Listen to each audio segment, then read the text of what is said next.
manager, who's going to bring us this one.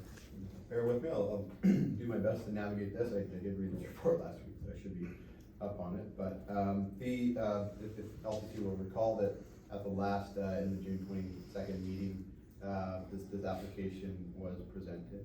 At that time, we were directed, LTC asked staff to investigate the possibility of a good neighbor agreement, as well as explore options for locating permanent signage regarding speed and safety at 270 Furness Road.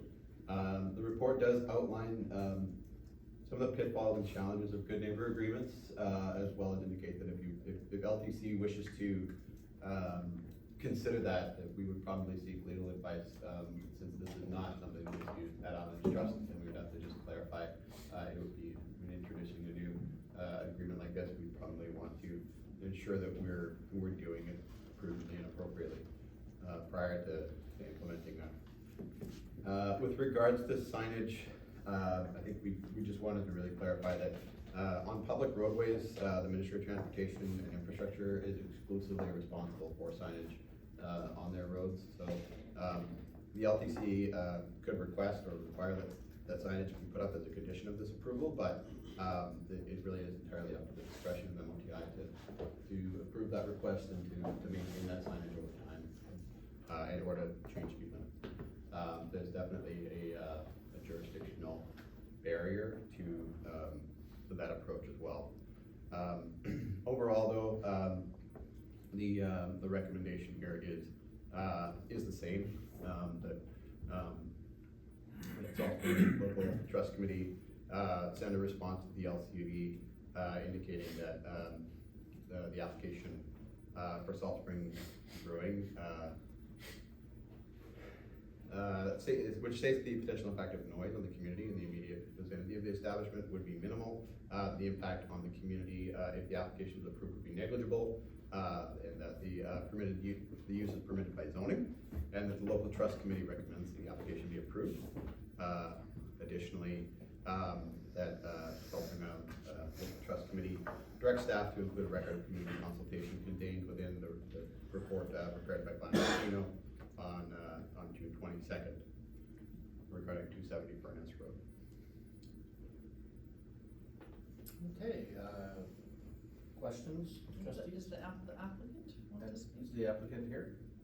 Online. Yes, online. Oh, she's online. Hi, I am Rebecca Harding. I'm online. Sorry, I kept keeping my camera off because my Wi-Fi is a little bit funny today. But I do have a few key points that I just wanted to speak to, and I will try and keep it as brief as possible. Just specifically, the outcomes from this morning, from the community that we heard, I just wanted to speak to a few items. The proposal in front of you today is for a lounge endorsement for a manufacturing facility. This is not a pub license, and stating that it's a pub license is just simply not accurate. The manufacturer, if this is approved, the manufacturer is still very much restricted, unlike a pub license that has no restrictions, and particularly 80% of the sales from the lounge must always be attributed to product that's manufactured on site. So very much the spirit is still focused towards what is manufactured on the property, and therefore only 20% of the sales can be related to other items such as beer and wine. This is reviewed, and sales receipts are often reviewed by inspectors in the province, and it always maintains that the focus is on manufacturing and that the lounge actually doesn't morph into a pub. It's one of the particulars of the manufacturing lounge. It was noted this morning, landscaping. Well, it's not part of this application. I thought it might be important to discuss it.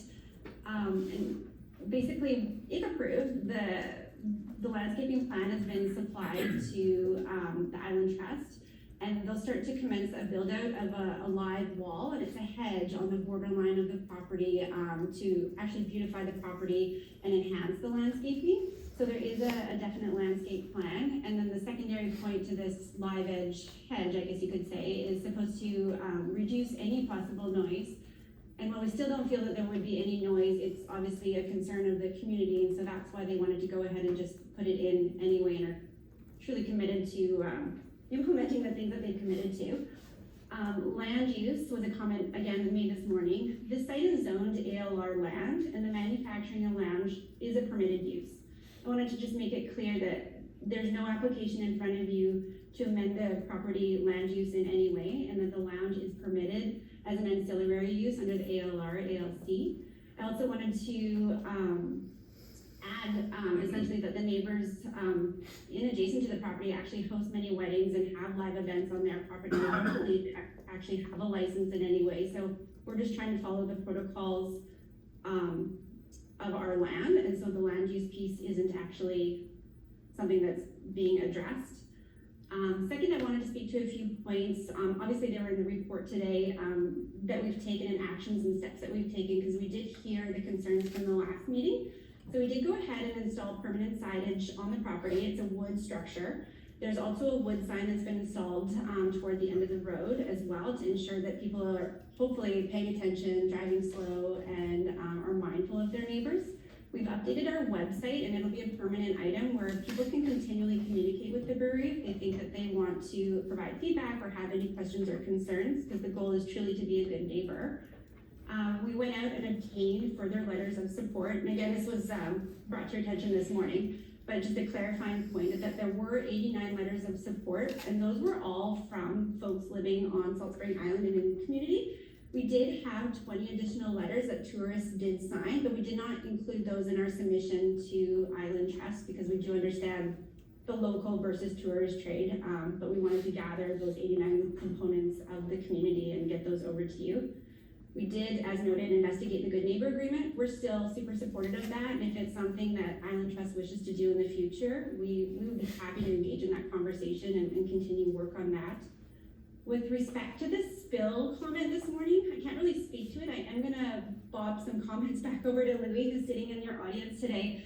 We could provide some insight to that, because I just don't have enough information on the operations. All I do know is that Vancouver Health Authority does inspect the property regularly to ensure there are no health issues or items issuing on the property that could be impactful to the community.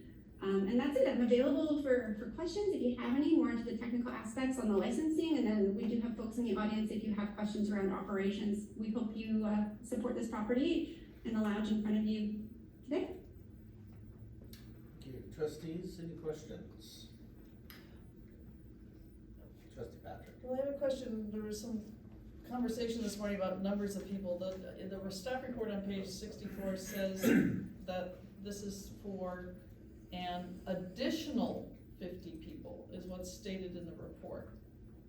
And this morning, we were saying 5, so I'd like some clarity on what is the application for in terms of number of people related to what it's allowed to have today? Gotcha. So right now, the area is a tasting room, and we're allowed to have 45 people in there conducting tastings. And so when we put in a formal application, we have to get the true occupant load by an architect, designer, or those of authority. So the application in front of you is for 50 persons, which includes staff plus guests. And so that's a staff number as well. And so when the comments came about this morning, that's how the operations always visualize it. And they always truly try to keep it at 45 people that are on the property, but we have to put forward a formal application and presentation with a person occupant load. So it's a bit of a technical piece to it, I guess, but it is truly what's in the report, if that's helpful.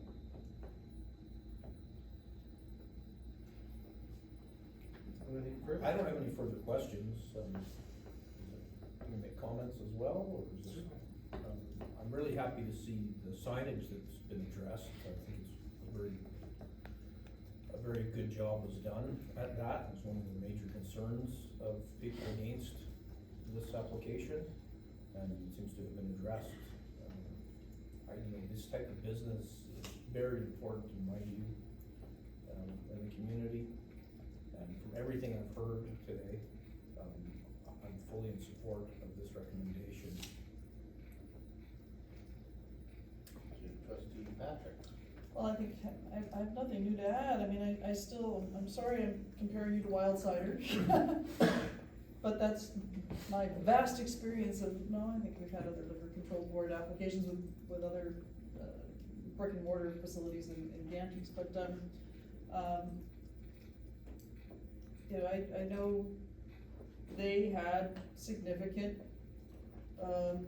opposition to their initial plans, and, you know, that they invested a year to turn, you know, to address each and every issue,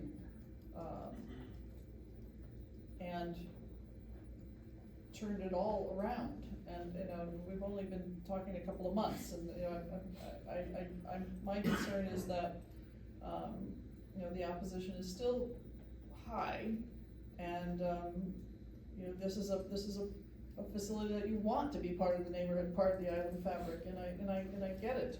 You know, your vision is exciting and what you do, and young people, but it's so hard when we're out, you know, in neighborhoods and creating these businesses that we would be successful for a long time. So at this point, I think for me, the opposition is still too high. Well, I think you've made efforts. You know, I would hope that, you know, that there could be more done to really bring the community on board to be part of your facility. And I that's just, it's frustrating, because like I said, I'm not, don't mean to be comparing, you're very different from Wild Cider, but to see they did turn the tide.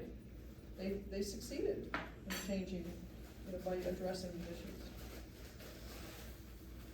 Trustee Hare? Just with what Laura has said, you know, I think it's important that we realize that there's only 5 more spaces in the tasting room. And again, very important points were made today that the amount of alcohol consumed outside isn't gonna be changed by this application. It's changing it on the inside for the winter time. And it's not a pub. That's that's some very important information as well. You know, somebody brought up a point in the town hall portion today, stating that this type of thing being drug on for a year or longer isn't good for anybody. And I don't see a big change in anything happening if we drag this on for another year. I think, you know, it'll be an ongoing thing clearly between the brewery and the neighbors, but I really have confidence that they will be able to sort that out on their own. It's not up to us to oversee that at this point. I think we've more than done our due diligence, and me personally, from what I've heard, again, I'm fully in support of passing this now and getting on with it. Okay, thank you. So trustees, we have some recommendations in front of us. We have some alternate recommendations. How would you like to proceed? I would be happy to read this motion off and see what happens. All right, why don't you proceed?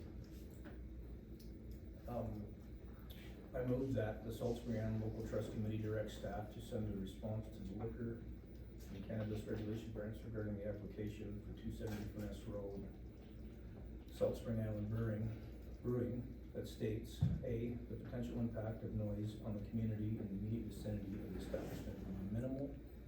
B, the impact on the community, if the application is approved, would be negligible. C, the use is permitted by zoning. D, the local trust committee recommends the application be approved. 2. Oh, I think you read the one minute. Okay. I'll second for discussion purposes. Okay, so moved and seconded, discussion. I have anything further to add other than I'm fully in support of this, and I think it's a really important part of our community. This type of gumption and initiative should be celebrated. It's something that has gone on in Salt Spring Island for decades and decades, and a very important part of our community. And I love it. Trustee Patrick. Sorry. I absolutely agree with what you just said, and that you know, that this is a business that is important to the island. But it's not me that wants to delay, you know, the inevitable. I mean, Wild Cider pulled their application voluntarily and addressed the issues and brought it back when they had a strong foundation to bring it back on. And like I said, unfortunately, the experience I'm going with, and I think the opposition, I'm uncomfortable saying I could stand on, that there are no impacts. And it hurts me.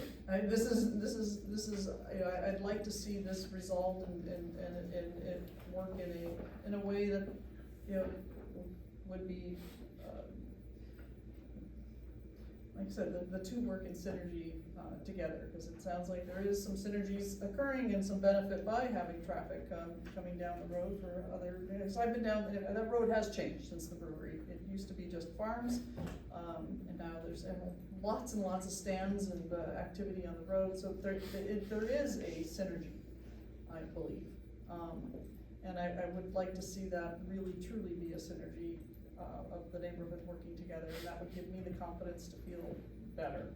And so I'm uncomfortable with passing this, and I'm sad to deny it. This is not something I'd wanted, I'd like to be supporting it. I agree the business is important. But I wanna see it formed as part of the neighborhood in a more welcoming way. Trustee Harris, you got something to add? Yes, I agree, the community has changed down there from what I've seen over the years. I've been here for over 30 years. There was also a big subdivision that went in down there, and I think a lot of the traffic is, clearly is partially due to that. This brewery has been there for a long time, and it's already an ongoing business. So I really don't see how this is gonna change that, and really, the recommendation is quite clear, and I'm very thankful for staff and the effort that they put into it.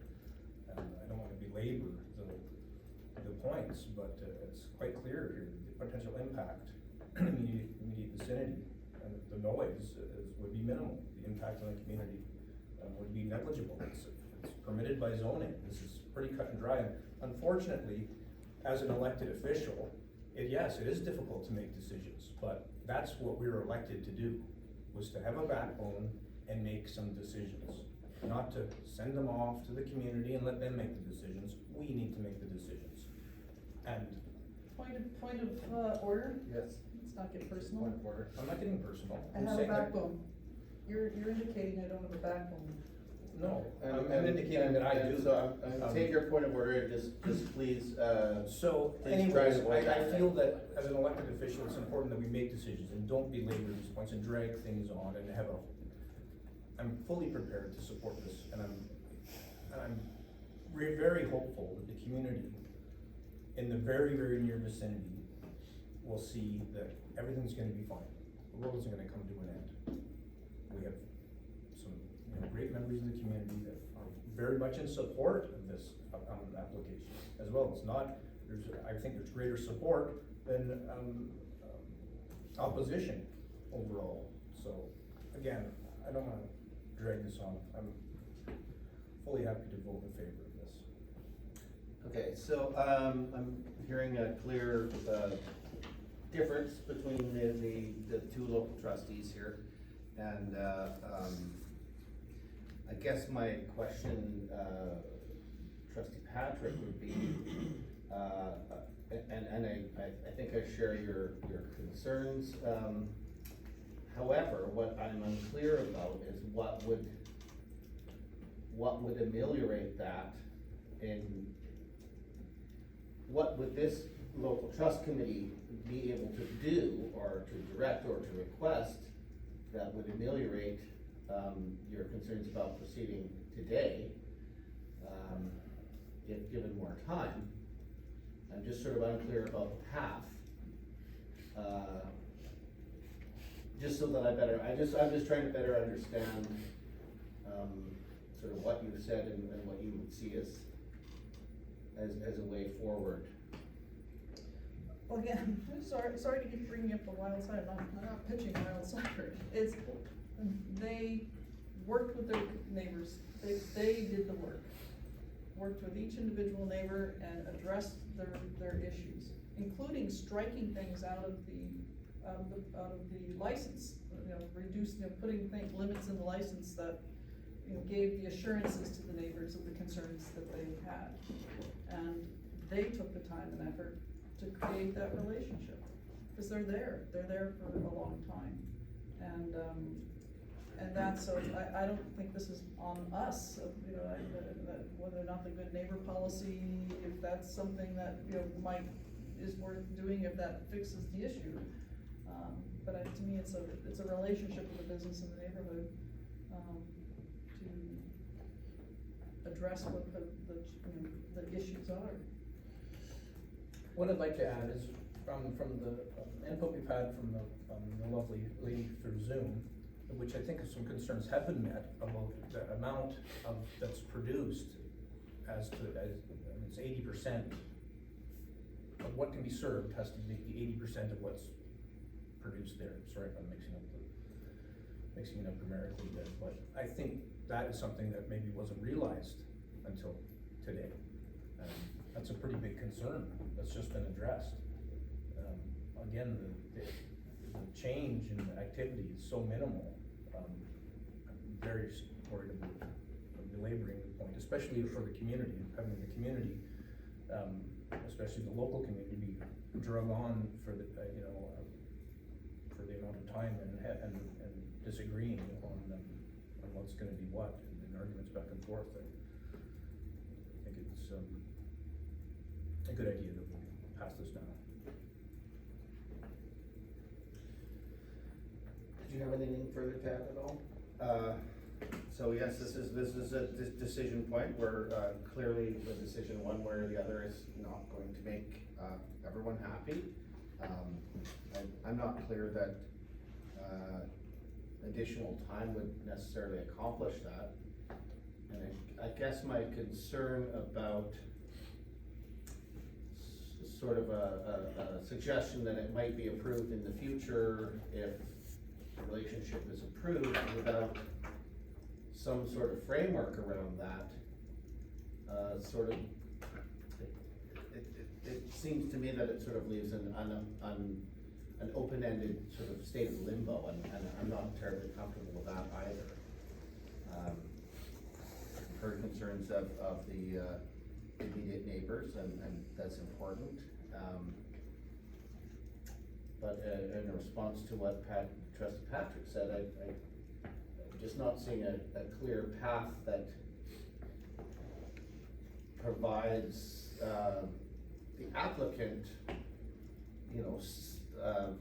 steps to take that. What's that, like if we were able to lay something out and say, applicant, we're interested in you doing A, B, and C, and coming back to us, and then, then we'll be happier about approving it. But I'm not, I sort of feel like I'm not hearing that, so I'm a little bit uncomfortable putting the applicant in a situation where it feels a little bit vague, like we don't have a clear ask, and that's, I find that difficult.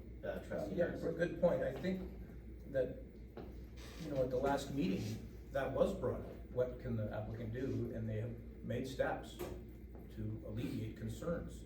And another one that we heard again from the lovely lady on Zoom stating there is a landscape plan and this will be initiated and for a hedge, which, it seems like they're taking steps. They're taking steps to make good on what they're doing there. And the last thing on their mind is inflaming the local community there. I have every,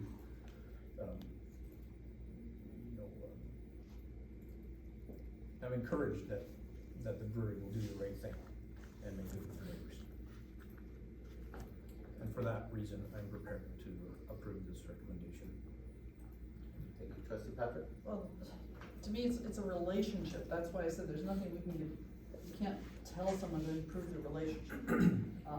And that's, that's what I saw Wild Cider do, was they turned strong opposition into zero opposition by investing the time to listen to the neighbors and address their issues themselves. So that's why I can't go in there and say this neighbor and that neighbor, and I don't know what they're, that they're the members of the neighborhood and will remain the neighborhood going forward. And so, it's having that solid ground. It's uncomfortable when you see a neighborhood that's, unhappy and, leads to discomfort and who knows what. It would just feel more, more, I don't know, strong for me to know that while 100% of no opposition, no, I don't expect that, but I'd like to see a stronger, stance of the neighbors here to support. Or Yeah. no opposition. Yeah, well, certainly I hear what you're saying, and again,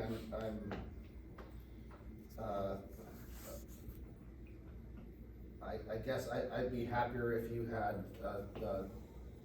some direct questions or,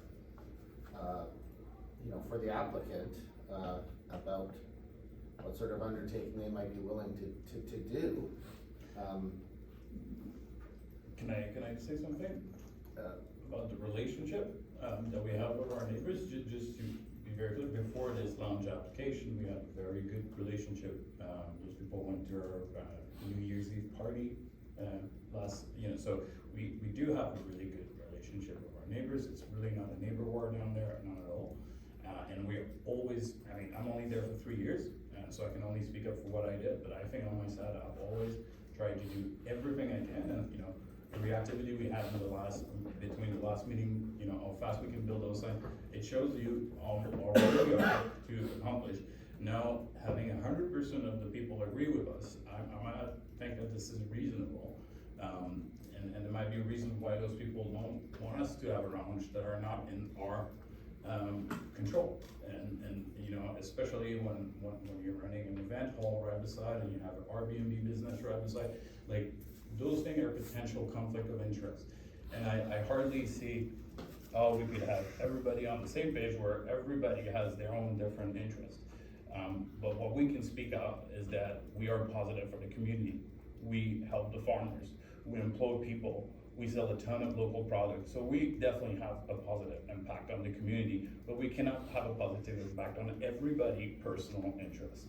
Okay. And I think that's what we're seeing All today. right. I think it's, if I may, Mr. Chair, I think it's very important to note, we can't forget the fact that this has been an ongoing business for years. And the potential change and the amount of business is minimal. Very important. Trustee Patrick. No, I witnessed this morning a gentleman, very friendly, Molly, very friendly, but yet, and thanked the relationship. It still stood in opposition. So that's, that is a concern to me. This isn't, hate, this is coming from, there's some concerns that are there. And that's what I'm saying, is from the business perspective to understand and alleviate, the concerns that are there. I said, it pains me to sit here and say, I'm looking at a business and saying, I can't. Because I'm, like I said, comparing to what I saw Wild Cider make that investment. And, because this is a long-term investment of being part of the neighborhood for a long time. And the Wild Cider's business changed very differently, when it got the lounge. And it's year-round, and it's which is good for your employees, but, it's something the neighborhood needs to be part of that fabric, because you're out in the country, you're part and parcel with your neighborhood. And for me, it's just that I wanna see a stronger, relationship there. And, I'm advised the applicant would like to speak. Hi, so I just have a couple of points. We actually went out door to door, knocked on every door and left a flyer as well. Of the people, I believe there was one that we were able to get face to face with, and she had concern about coming. Number one, it was at 9:30 in the morning, so she couldn't come out because she had to work. But she felt like she was being torn apart, making a decision between a couple of folks who were neighboring, trying to get their petition signed to oppose, and then us trying to get to support, and they were more agnostic towards the whole situation. It's like they didn't want to support it, but they really didn't care to oppose it. And I find like in most applications that I deal with across the province, I've never heard it where I did just hear you say not 100% support, but we're really only talking about 2 families, and the speakers that are generally engaged with us in opposition are friends of family members and parents. And so yes, they're speaking, but at the same time, we can't ignore the 89 letters of support from the community, the jobs that this location employs, and the fact that when we did go door to door, they didn't really want to stand up and support and just say that, similar to the applicant that you're suggesting, there's no way to actually get everyone on board. We sometimes just have to agree to disagree, and people tend to vote with their wallets in the future. If this business isn't doing what the community wants in the future, it would ultimately go out of business because people would just stop attending it and the revenue wouldn't be there. So there is a burden of this applicant to ensure they continue with producing what they say they're going to do. They continue being a good neighbor well after this application is approved and operating.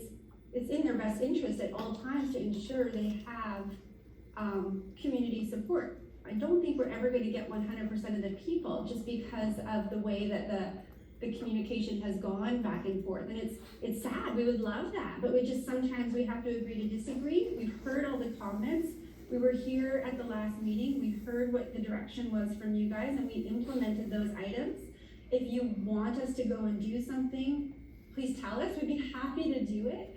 I just think to actually go out and seek 100% of that community support is not realistic. We would love it, I just don't know how to accomplish it.